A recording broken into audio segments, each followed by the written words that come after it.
বলবেন, এতে যার সমালোচনা হয়, যার বিরুদ্ধে যায়, সেটার দিকে শিল্পী বা কবিদের তাকানো উচিত না।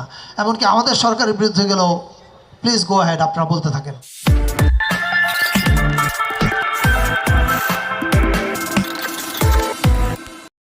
বলবেন, এতে যার সমালোচনা হয়, যার বিরুদ্ধে যায়, সেটার দিকে শিল্পী বা কবিদের তাকানো উচিত না। এমনকি আমাদের সরকারের বিরুদ্ধে গেলেও প্লিজ গো হ্যাড, আপনারা বলতে থাকেন। এই বলে আমি আমার কবিতা শেষ করব। তবে আমি একটা 2 লাইনের কবিতা আজকে পড়বার লোভ সামলাতে পারছি না। এই কবিতাটা আমি লিখেছিলাম 2017-18 দিকে, 18 সালের ইলেকশনের সময় আমার ফেসবুকে আমি পোস্ট করেছিলাম। পরে একদিন একটা অর্থনীতিবিদ দেবপ্রিয় ভট্টাচার্য, ওনার বাসায় একটা দাওয়াত ছিল, সেই দাওয়াতে আমি ঘরোয়া আড্ডায় বলেছিলাম।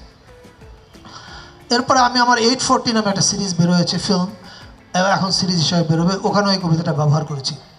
কবিতাটা 2 লাইনের। কবিতার নাম হচ্ছে গদি।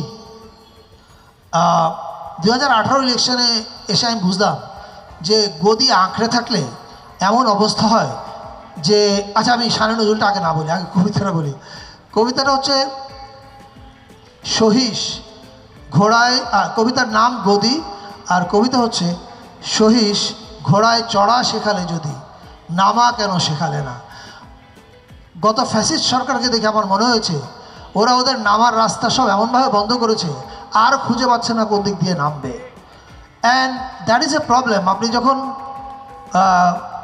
জনগণের ভোট অথবা ভোট ছাড়া যেভাবে আসেন ক্ষমতায়, আপনার নামার রাস্তা যদি আপনি খোলা রাখতে না পারেন, এবং আপনি যদি এমন অপকর্ম করে ফেলেন যে আপনি ভয় পেতে থাকেন নামলে মানুষ আপনাকে শেষ করে ফেলবে, তাহলে বুঝতে হবে আপনি রাজনীতি ভুল করেছেন।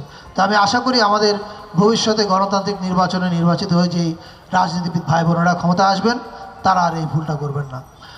আমি জাতীয় কবিতা উৎসবের সাফল্য কামনা করি।